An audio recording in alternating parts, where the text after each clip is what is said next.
प्यारे बच्चों, स्वागत है आपका आज के इस वीडियो में।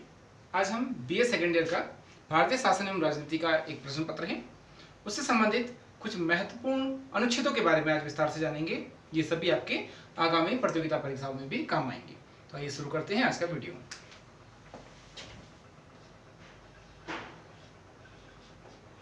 आज तारीख है 6 अक्टूबर 2021 और आपकी कक्षा है बीए द्वितीय वर्ष। विषय है आपका राजनीति विज्ञान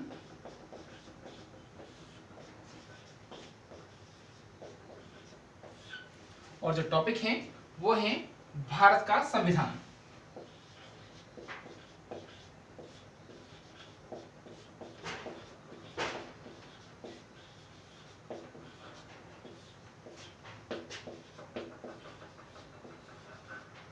प्रमुख अनुच्छेद।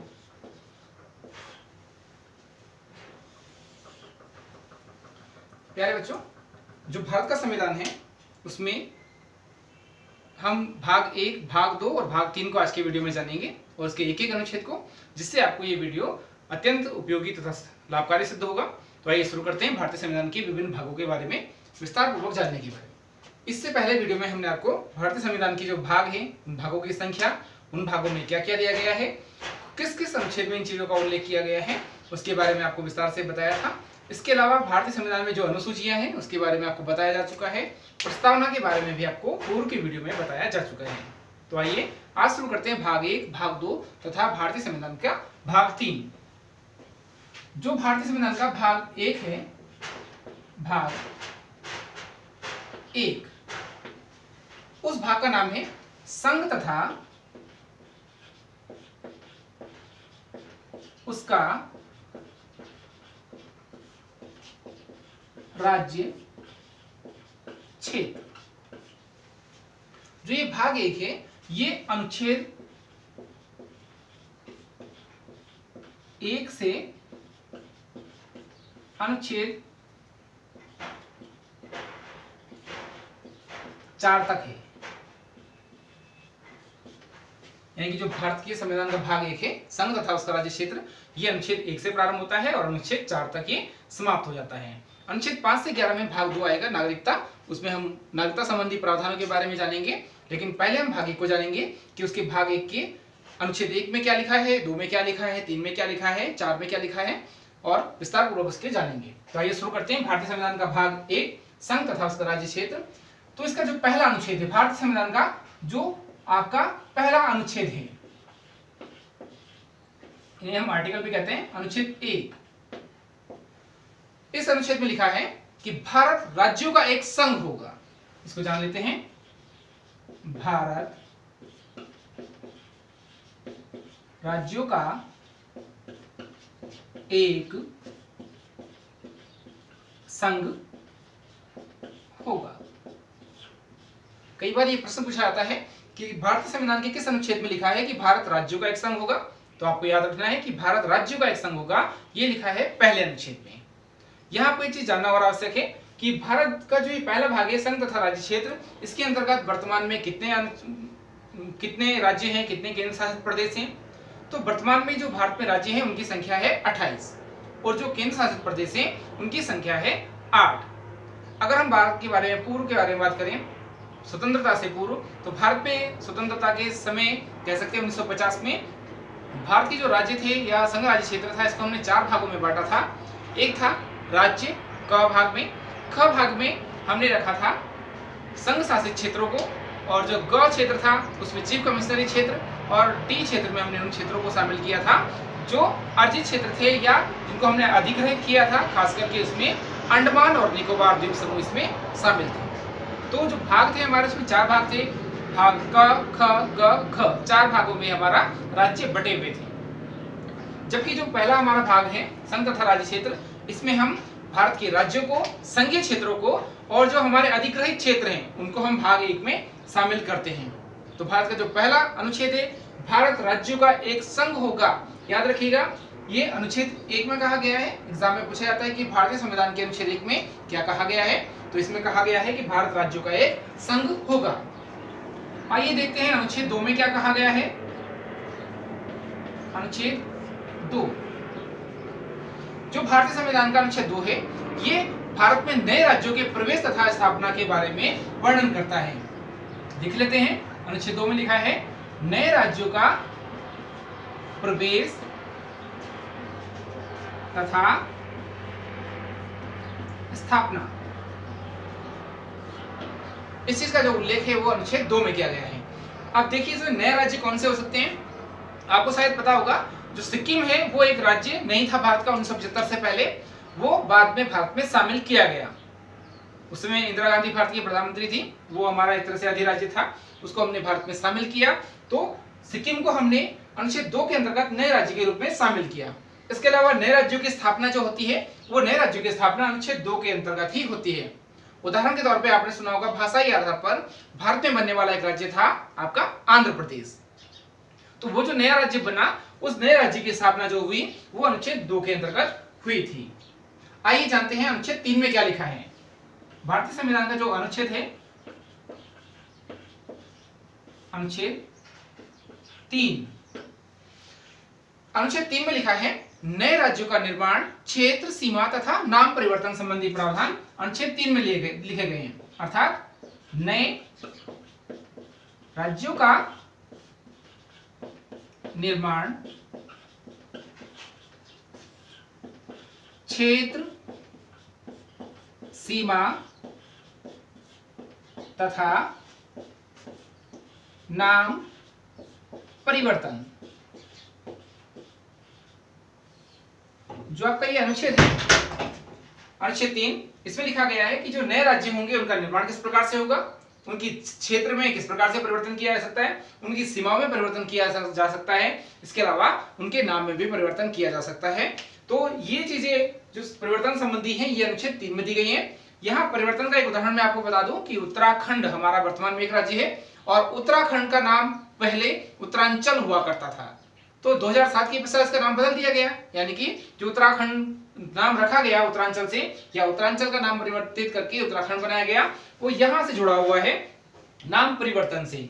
अर्थात अनुच्छेद 3 जो पहला भाग है उसका अनुच्छेद 3 कहता है कि हम नए राज्य का निर्माण कर सकते हैं, उसकी क्षेत्र में परिवर्तन कर सकते हैं, उसकी सीमाओं में परिवर्तन कर सकते हैं, उसके नाम में परिवर्तन कर सकते हैं। यहाँ ये याद रखिएगा, ये सभी जो निर्माण होंगे या परिवर्तन होंगे ये संसद के साधारण बहुमत से होते हैं। इसके लिए विशेष बहुमत की आवश्यकता नहीं होती। आपने बहुमत के बारे में पढ़ा होगा या संविधान संशोधन के बारे में पढ़ा होगा, अनुच्छेद 368 में इसका उल्लेख है। संशोधन मुख्य रूप से 3 प्रकार से होते हैं। एक साधारण बहुमत से संसद के, एक साधारण बहुमत तथा आधे से अधिक राज्यों की सहमति से, और तीसरा 2/3 बहुमत विशेष बहुमत की आवश्यकता इसमें होती है और आधे से अधिक राज्यों की इसमें आवश्यकता होती है, तब जाकर के हमारा संविधान परिवर्तित होता है या उसमें किसी प्रकार का कोई संशोधन होता है। जो पहला भाग है उसका अंतिम अनुच्छेद देख लेते हैं, अनुच्छेद 4। जो भारतीय संविधान का चौथा अनुच्छेद है, भाग 1 का चौथा अनुच्छेद, उसमें लिखा है कि जो हम नए राज्यों का निर्माण करते हैं या किसी प्रकार का परिवर्तन करते हैं, प्रवेश करते हैं, स्थापना करते हैं, संघ राज्य क्षेत्रों का जो उल्लेख करते हैं, उसमें जो संशोधन होगा या जो संसदीय व्यवस्था होगी उसको हम साधारण बहुमत से इसको काम को कर सकते हैं। तो क्या लिखा है इसमें? इसमें लिखा है नए राज्यों के निर्माण, क्षेत्र, सीमा, नाम परिवर्तन, राज्यों का प्रवेश, राज्यों का प्रवेश तथा स्थापना संसद द्वारा साधारण बहुमत से। इसको हम संसदीय प्रक्रिया के नाम से भी जानते हैं, संसदीय प्रक्रिया द्वारा का उल्लेख। तो जो ये भाग है इसमें आपको इस प्रकार से लिखा होगा अनुच्छेद 4 कि अनुच्छेद 2 तथा 3 में संशोधन से संबंधित संसदीय प्रावधान। इस प्रकार से भी आपको एक लाइन में लिखा हुआ मिल सकता है विभिन्न किताबों में, लेकिन वास्तव में समझने के लिए हमको ये चीज समझना होगा कि चौथा जो अनुच्छेद है इसका अर्थ क्या है। जो भारतीय संविधान का चौथा अनुच्छेद है इसका सीधा सीधा अर्थ है कि जो अनुच्छेद 2 है जिसमें हम नए राज्यों की स्थापना तथा प्रशासन कर रहे हैं, या अनुच्छेद 3 है उसमें नए राज्यों का निर्माण, प्रवेश, स्थापना, नाम परिवर्तन या उससे संबंधित जो भी गतिविधियां हम कर रहे हैं वो सभी संसद के साधारण बहुमत से होंगी। यानी कि संसदीय प्रक्रिया का इसमें एक उल्लेख किया गया है जो कि साधारण प्रक्रिया से इसमें संपन्न की जाएंगी। प्यारे बच्चों, आशा है आपको ये वीडियो समझ में आ गया होगा यहाँ से यहाँ तक। और भाग 1 है आपका संघ तथा उसका राज्य क्षेत्र। इसके पश्चात हम भाग 2 को प्रारंभ करते हैं जिसमें नागरिकता का उल्लेख है। अनुच्छेद 5 से 11 तक ये प्रावधान इसमें किए गए हैं।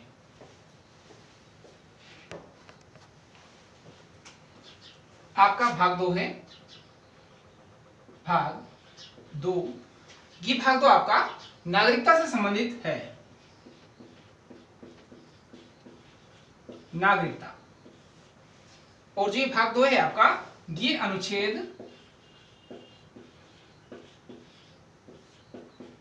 5 से अनुच्छेद 11 तक है। तो आप समझ गए होंगे कि जो भारत का संविधान है इसकी जो हम प्रमुख अनुच्छेदों के बारे में जान रहे हैं, इसमें भाग 1 का संबंध था संघ तथा उसके राज्य क्षेत्र से, जिसमें अनुच्छेद 1 के अंतर्गत नए राज्यों के बारे में कुछ बातें कही गई थी। भारत के बारे में कहा गया था अनुच्छेद 1 में कि भारत राज्यों का एक संघ होगा, अनुच्छेद 1 में कहा गया है। 2 में कहा गया था कि जो नए राज्य होंगे उनका प्रवेश तथा स्थापना किस प्रकार से होगी, ये प्रावधान अनुच्छेद 2 में है। अनुच्छेद 3 के अंतर्गत नए राज्यों का निर्माण, प्रवेश, स्थापना, क्षेत्र, सीमा, नाम परिवर्तन संबंधी विभिन्न उल्लेख इसमें किए गए हैं। जो अनुच्छेद 4 है उसमें जो अनुच्छेद 2 है और अनुच्छेद 3 है उसके संबंध में संसदीय प्रक्रिया का उल्लेख किया गया है कि किस प्रकार साधारण बहुमत से इनमें संशोधन किया जा सकता है। इसके लिए विशेष बहुमत की आवश्यकता नहीं है। उससे आगे भारतीय संविधान में प्रारंभ होता है भाग 2। भाग 2 में नागरिकता संबंधी प्रावधानों का उल्लेख किया गया है। तो आइए जानते हैं भाग 2 के अनुच्छेद 5 में क्या लिखा गया है। जो अनुच्छेद 5 है उसमें लिखा गया है कि संविधान के प्रारंभ होने पर नागरिकता किस प्रकार से प्राप्त होगी। तो अनुच्छेद 5 का संबंध है संविधान के प्रारंभ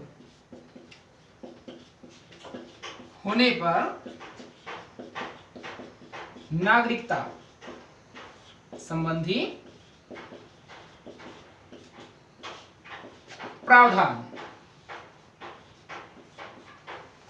तो जो अनुच्छेद 5 है उसमें संविधान के प्रारंभ होने पर नागरिकता संबंधी प्रावधान लिखे गए हैं। इसमें आप एक चीज याद रखिएगा कि नागरिकता किस प्रकार से प्राप्त हो सकती है। नागरिकता को प्राप्त करने के 5 तरीके होते हैं। एक होता है आपका जन्म के द्वारा, दूसरा वंशानुगत, तीसरा क्षेत्र सम्मिलन,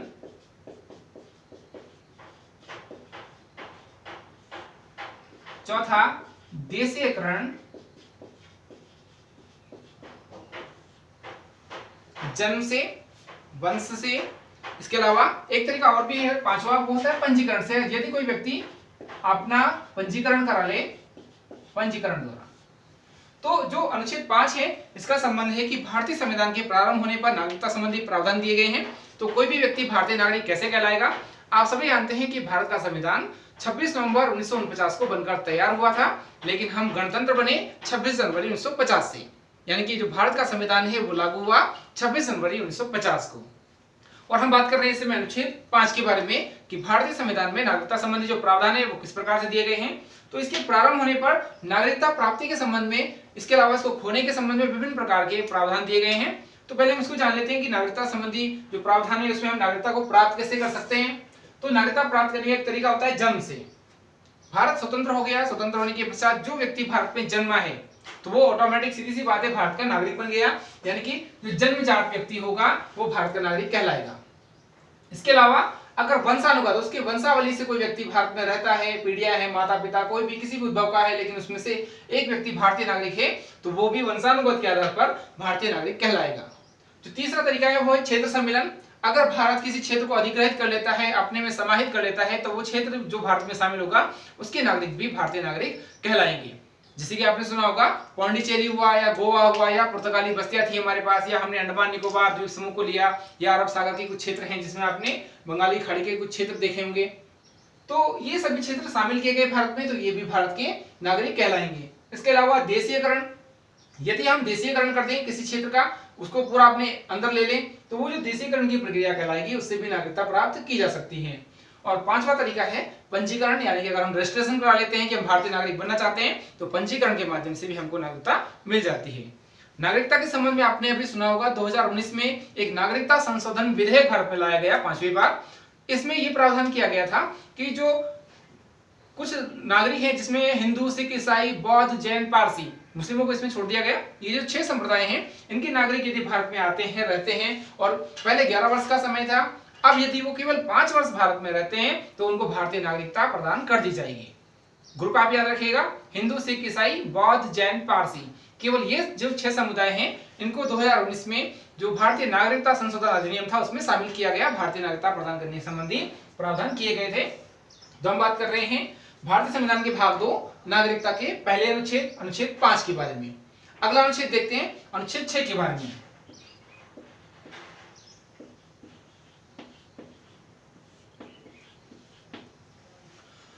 जो भारतीय संविधान का अनुच्छेद 6 है, ये पाकिस्तान से भारत आने वाले नागरिकों से संबंधित है।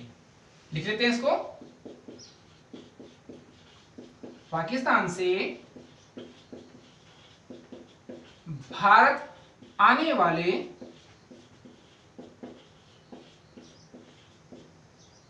नागरिकों के अधिकार।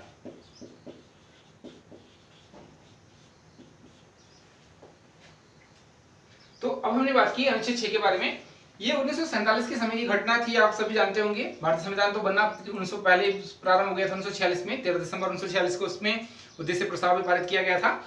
तो अनुच्छेद 6 जो है वो पाकिस्तान से भारत आने वाले जो नागरिक हैं उनके नागरिकता अधिकारों से संबंधित है कि कौन कौन से अधिकार उनको दिए जाएंगे। जो व्यक्ति पाकिस्तान को छोड़कर के भारत में आकर के रहना चाहते हैं उसका उल्लेख अनुच्छेद 6 में किया गया है। अनुच्छेद 7 को देखते हैं। अनुच्छेद 7 में क्या लिखा है? तो जो अनुच्छेद 7 है ये अनुच्छेद 6 का ठीक उल्टा है।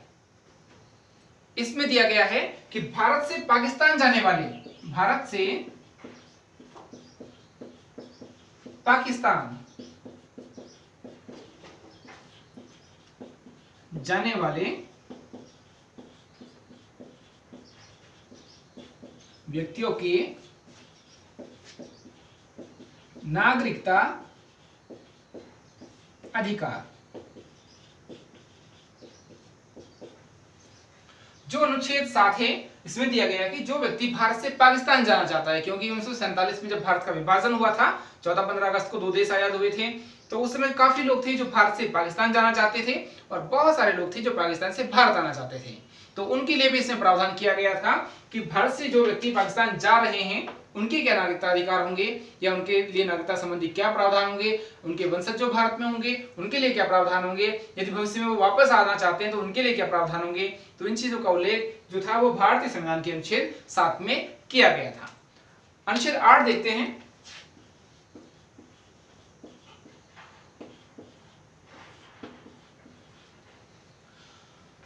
जो अनुच्छेद 8 है इसका उल्लेख किया गया था कि जो पाकिस्तान को प्रवास करने वाले नागरिक हैं, जो व्यक्ति हैं जो हमेशा के लिए वहां बस जाएंगे, प्रवासी बन जाएंगे, उनके नागरिकता अधिकार क्या होंगे। अर्थात पाकिस्तान को प्रवास करने वाले व्यक्तियों के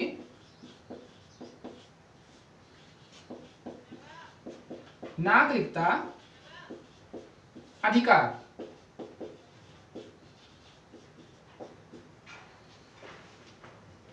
तो जो अनुच्छेद 8 है इसमें पाकिस्तान को प्रवास करने वाले जो व्यक्ति हैं उनके नागरिकता संबंधी अधिकारों का इसमें उल्लेख किया गया है। अब आप यहाँ कंफ्यूज हो रहे होंगे कि भारत से पाकिस्तान को जाने वाले व्यक्ति और ये पाकिस्तान को प्रवास करने वाले व्यक्ति, इसमें अंतर क्या है। देखिए, कुछ लोग होते हैं जो भारत से पाकिस्तान जाते हैं, उनके वंशज यहीं रहते हैं, लेकिन कुछ समय बाद हो सकता है वो वापस आना चाहें या ना आना चाहें या वहां बस जाएं। तो वो स्थिति अलग है।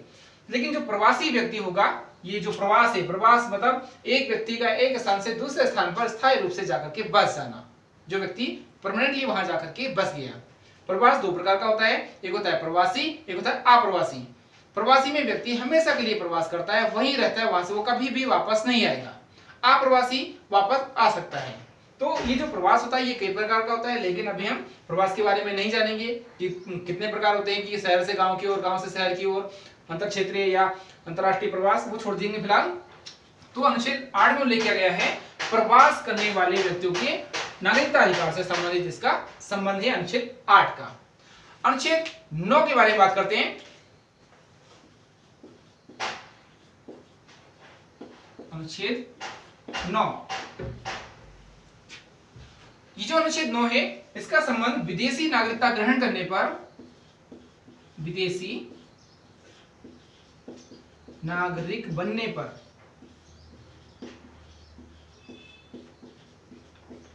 अगर कोई व्यक्ति अपना देश छोड़ करके किसी दूसरे देश की सदस्यता या वहां की जो नागरिकता है उसको ग्रहण कर लेता है, तो ऐसी स्थिति में उसकी नागरिकता को समाप्त किया जा सकता है। तो उससे संबंधित प्रावधान जो है अनुच्छेद 9 में दिए गए हैं। विदेशी नागरिक बनने पर नागरिकता समाप्ति, नागरिकता समाप्ति संबंधी प्रावधान।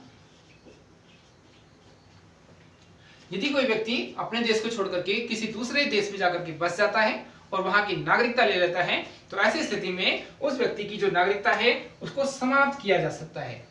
अब नागरिकता कैसे समाप्त की जा सकती है, हमने बात की कैसे प्राप्त की जा सकती है, आपको बता दिया जन्म से, वंशानुगत, क्षेत्र सम्मेलन, देशीयकरण से और पंजीकरण के द्वारा नागरिकता प्राप्त की जा सकती है। लेकिन नागरिकता को समाप्त कैसे किया जा सकता है, इसके भी कुछ तरीके हैं। पहला तरीका होता है कि व्यक्ति स्वेच्छा से छोड़ दे, स्वैच्छिक। यदि व्यक्ति स्वेच्छा से नागरिकता का परित्याग करना चाहे तो वह व्यक्ति उस नागरिकता को छोड़ सकता है। माना मैं भारत में हूं, भारत को छोड़ करके किसी देश में बसना चाहता हूं, तो मैं स्वैच्छिक लिख करके दे दूंगा कि मैंने वहां की नागरिकता ग्रहण कर ली है, अब मैं यहां रहना नहीं चाहता, तो ये स्वेच्छा से नागरिकता की समाप्ति हो जाएगी। दूसरा तरीका होता है बर्खास्तगी।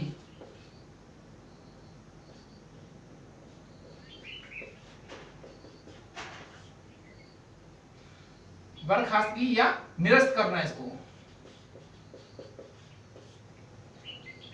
यदि भारत का राष्ट्रपति किसी व्यक्ति को बर्खास्त कर दे, जैसे भगोड़े नागरिक होते हैं वो अक्सर देश को छोड़कर चले जाते हैं, तो ऐसी स्थिति में उनकी नागरिकता को बर्खास्त कर दिया जाता है, समाप्त कर दिया जाता है। तो बर्खास्तगी के माध्यम से भी उसकी जो नागरिकता है उसे समाप्त किया जा सकता है। इसके अलावा वंचित करना एक तरीका है। अगर कोई व्यक्ति है वो यहां से कहीं और जाता है, कोई गंभीर अपराध करता है या अपराध करने की संभावना होती है या कोई अन्य कारण होते हैं, कई कारण हो सकते हैं, तो ऐसी स्थिति में उसको नागरिकता से वंचित किया जा सकता है। उदाहरण के तौर पे जो भी हमने बात की कि 2019 में नागरिकता संशोधन अधिनियम पास हुआ है, उसमें हिंदू, सिख, ईसाई, बौद्ध, जैन, पारसी व्यक्तियों को तो नागरिकता संबंधी प्रावधान उनके लिए किया गया है कि वो अगर 5 साल भारत में रहते हैं वर्तमान में तो उनको नागरिकता प्रदान कर दी जाएगी। लेकिन इसमें कहीं भी जो मुस्लिम लोग हैं उनके लिए इसको शामिल नहीं किया गया है, यानी कि उनको इसमें वंचित रखा गया है, उनको नागरिकता नहीं दी जा सकती। नागरिकता समाप्ति संबंधी प्रावधान के अंतर्गत आपका एक चीज ये भी आता है। अनुच्छेद 10 के बारे में जानते हैं। अनुच्छेद 10 में क्या लिखा है? जो अनुच्छेद 10 है वो नागरिकता के बने रहने से जुड़ा हुआ है। नागरिकता का बना रहना। जो अनुच्छेद 10 है उसमें यह प्रावधान किया गया है कि व्यक्ति की नागरिकता किस प्रकार से बनी रहेगी, उसके संबंध में नागरिकता संबंधी विभिन्न प्रकार के विचारों को, तथ्यों को इसमें शामिल किया गया है। अनेक भागों के रूप में इसका विभाजन करके जनता के हित के लिए, नागरिक अधिकारों की रक्षा के लिए इस भाग को बनाया गया है। ये भारतीय संविधान का अनुच्छेद 10 बहुत महत्वपूर्ण है क्योंकि ये हम सबसे जुड़ा हुआ भी है कि किस प्रकार से हम अपनी नागरिकता को बनाए रख सकते हैं। और भाग 2 का नागरिकता संबंधी जो हमारा अध्याय इस समय चल रहा है, भाग 2, इसका अंतिम अनुच्छेद जान लेते हैं। अनुच्छेद 11। अनुच्छेद 11 जो भारतीय संविधान का अनुच्छेद है उसमें संसद के द्वारा नागरिकता संबंधी कानून बनाने या विधि नियमन विनियमन करने संबंधी प्रावधान किए गए हैं। संसद द्वारा नागरिकता विनियमन इसको आप लोग जो है वो नागरिकता कानून के नाम से भी जान सकते हैं। इसको हम लिख लेते हैं नागरिकता कानून।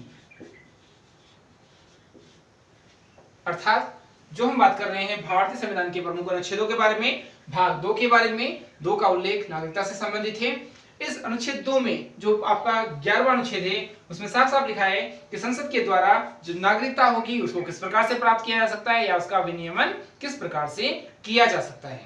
तो प्यारे बच्चों, अभी हमने जाना भाग 1 के बारे में और भाग 2 के बारे में। भाग 1 में हमने जाना था संघ तथा उसका राज्य क्षेत्र है, और इसका जो पहला अनुच्छेद है, पहले अनुच्छेद में लिखा है कि भारत राज्यों का एक संघ होगा। अधिकांश परीक्षाओं में यह प्रश्न पूछा जाता है कि भारत में कितने राज्य हैं, तो 28 राज्य हैं वर्तमान में 2021 में। जम्मू कश्मीर वर्तमान में भारत का राज्य नहीं है, वो राज्य नहीं है बल्कि 2 केंद्र शासित प्रदेशों में उसको बांटा गया है। तो पहले 29 राज्य थे, वर्तमान में इनकी संख्या 28 है। और अगर केंद्र शासित प्रदेश पूछे जाए तो पहले इनकी संख्या 9 थी, जिस समय 2 हमारे जम्मू कश्मीर के 2 क्षेत्र बन गए थे तो 7 से 9 हो गए थे। लेकिन बाद में दादरा नगर हवेली दमन दीव को उन्होंने बाद में मिला दिया तो वो 9 से 8 रह गए हैं। तो आज की स्थिति में क्या है, 28 राज्य और 8 केंद्र शासित प्रदेश भारत में विद्यमान हैं। आज की डेट के बारे में बात कर रहा हूं, 2021 के बारे में फिलहाल। और जो इसका भाग 1 है उसका सीधा संबंध है संघ तथा राज्य क्षेत्रों के बारे में। इसका जो पहला अनुच्छेद है उसमें लिखा गया है कि भारत राज्यों का एक संघ होगा। ये परीक्षा में पूछा जाता है कि क्या भारत राज्यों का एक संघ होगा, ये किस अनुच्छेद में लिखा गया है। तो भारतीय संविधान का प्रारंभ जिस अनुच्छेद से होता है, अनुच्छेद 1, उस एक अनुच्छेद में ये चीज लिखी गई है कि भारत राज्यों का एक संघ होगा। इसके अलावा जो भारतीय संविधान का अनुच्छेद 2 था उसका सीधा संबंध है नए राज्यों के प्रवेश तथा स्थापना से। जो अनुच्छेद 3 है उसमें नए राज्यों का निर्माण, उनका क्षेत्र, उनकी सीमा, उनका नाम परिवर्तन संबंधी प्रावधान अनुच्छेद 3 में किए गए हैं। जो अनुच्छेद 4 है उसका जो सीधा संबंध है वो है नए राज्यों के जो निर्माण है, या अनुच्छेद 2 और 3 है उनसे संबंधित जो संसदीय व्यवस्था है उसके संबंध में कार्य करने से या साधारण बहुमत के द्वारा इनका निर्माण, परिवर्तन, नाम परिवर्तन आदि से संबंधित प्रावधान अनुच्छेद 4 में किए गए हैं। इसके अलावा जो भारतीय संविधान का भाग 2 है वो नागरिकता संबंधी प्रावधानों से संबंधित है। इसका संबंध अनुच्छेद 5 से 11 तक है। भाग 1 का संबंध अनुच्छेद 1 से 4 तक है, संघ तथा राज्य क्षेत्र उस भाग का नाम है। भाग 2 का संबंध अनुच्छेद 5 से 11 तक है। नागरिकता संबंधी प्रावधान इसमें दिए गए हैं, और नागरिकता संबंधी प्रावधानों में आपने देख ही लिया है कि 5 से 11 में उन्होंने अनुच्छेद 5 में प्रावधान दिया है कि संविधान के प्रारंभ होने पर नागरिकता संबंधी प्रावधान, किस प्रकार से नागरिकता होगी, क्या स्थिति होगी, कब से नागरिक माने जाएंगे, नागरिकता प्राप्त करने के कौन से तरीके होंगे। तरीके अपने आपको बता ही दिए, जन्म के द्वारा, वंश के द्वारा, क्षेत्र को शामिल करने के द्वारा, देशीयकरण के द्वारा या पंजीकरण के द्वारा हम नागरिकता को प्राप्त कर सकते हैं। इसके अलावा जो अनुच्छेद 6 होगा नागरिकता संबंधी प्रावधानों में, इसमें उल्लेख किया गया है कि पाकिस्तान से भारत में आने वाले नागरिकों के क्या अधिकार होंगे। नागरिकता संबंधी प्रावधान इसमें किए गए हैं, लेकिन ये होंगे पाकिस्तान से भारत आने वाले नागरिकों के नागरिकता अधिकार से संबंधित। अनुच्छेद 7 का संबंध है भारत से पाकिस्तान जाने वाले जो व्यक्ति हैं उन व्यक्तियों के नागरिकता अधिकार से संबंधित आपका अनुच्छेद 7 जुड़ा हुआ है। अनुच्छेद 8 जो है ये प्रवास करने वाले, याद रखिएगा मैंने कहा पाकिस्तान से को प्रवास करने वाले व्यक्तियों के नागरिकता संबंधी अधिकारों से ये भाग जुड़ा हुआ है। इसके अलावा जो अनुच्छेद 9 है इसमें विदेशी नागरिक बनने पर नागरिकता को समाप्त करने संबंधी प्रावधान किए गए हैं। नागरिकता किस प्रकार से समाप्त की जा सकती है, हमने अभी आपको बताया कि यदि कोई व्यक्ति स्वेच्छा से नागरिकता को छोड़ दे, परित्याग कर दे, तो नागरिकता समाप्त की जा सकती है, या उसको बर्खास्त कर दे हम नागरिकता से तो समाप्त हो सकती है, या कई बार ऐसी परिस्थितियां होती हैं कि हम किसी व्यक्ति को वंचित कर सकते हैं नागरिकता से। तो ये कुछ तरीके हैं जिसके माध्यम से नागरिकता को समाप्त किया जा सकता है। अगला अनुच्छेद देखते हैं। अनुच्छेद 10 में लिखा गया है आपका नागरिकता का बना रहना, कि कोई व्यक्ति किस प्रकार से नागरिक बना रहेगा, किस प्रकार की नागरिकता उनको प्राप्त होगी। यहाँ एक बात याद रखिएगा, नागरिकता से संबंधित भारत में एकल नागरिकता सभी को प्राप्त है, सभी लोग जो हैं वो भारतीय नागरिक कहलाएंगे, जबकि अमेरिका और स्विट्जरलैंड 2 देश ऐसे हैं जिनके यहाँ दोहरी नागरिकता होती है, वहां अलग अलग नागरिकता है।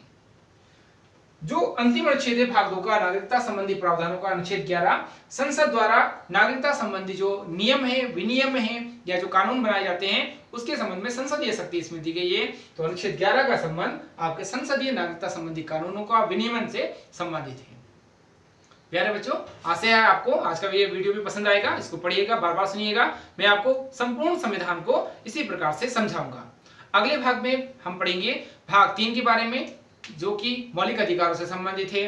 भाग 3 अनुच्छेद 12 से 35 है। अनुच्छेद 12 में राज्य की परिभाषा किस प्रकार से दी गई है, अनुच्छेद 13 में मौलिक अधिकार अल्पीकरण क्या है, और उसके बाद हम अपने सारे अधिकारों को विस्तार पूर्वक जानेंगे।